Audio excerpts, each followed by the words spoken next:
be pretty much one sentence when they send it. Just kidding. I like it. Ready? Okay, so let's start. How can CAL FIRE and special districts work together to decrease the risk of wildfires? Are there certain things they can do? Well, CAL FIRE does have some grant programs and is getting some cap and trade money to deal with forest issues and fire issues, and so there will be grants announced, but it's just a question of how much, and it never is enough to significantly do everything you have to do. But I think CAL FIRE is really working to do that. The state legislature passed historic groundwater legislation this year. Why was this legislation so crucial? Well, California was the only state among the western states not to have groundwater sustainable regulatory management. And I joke, and I don't know who's going to listen to this interview or read it, but that when Texas is ahead of us, it's time to scratch our head and do our work.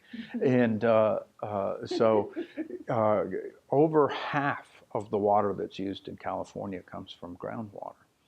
And it has been overdrafted in many ways and is not sustainable in multiple parts of the state.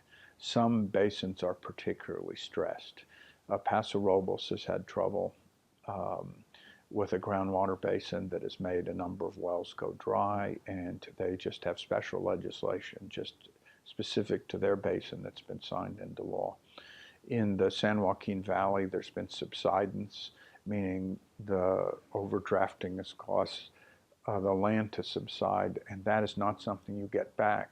It's not like you put water in it and you blow it back up. When it's subsided, it is subsided. And in coastal areas, there's certain places where when there's overdrafting of water, there's seawater intrusion. The seawater comes in, and in the Pajaro Valley, the mouth of the Salinas, and some other places, that is a real issue.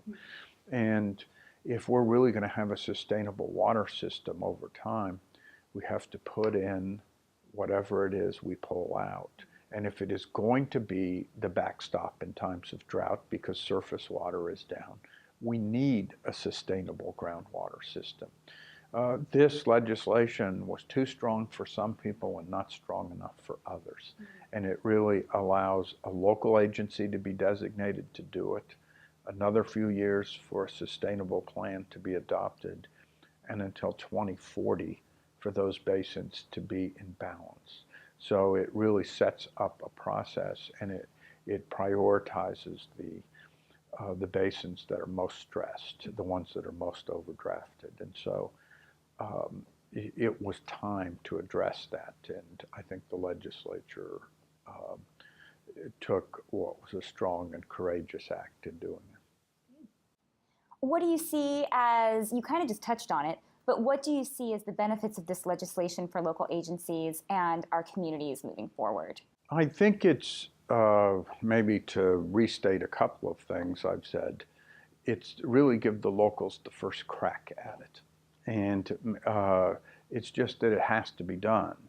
And there's backstops if they can't make it happen. But it is really let the locals be the decision makers and let the locals make the decisions to bring it in balance.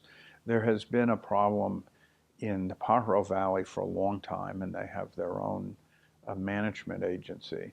And some of the ag interests finally accept the fact that they need some more water, but they also have to affect demand in some way and do them both in balance.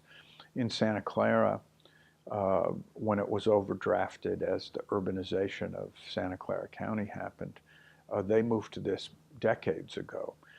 They built storage, Lexington and other reservoirs. It drains to percolation ponds, and they recharge their basin, and it's part of their water system. And so they've moved into balance for a number of decades by joint investment and setting up the system to do it. And I think it's looking to see how we can do that in other parts of the state where the water systems are particularly out of balance.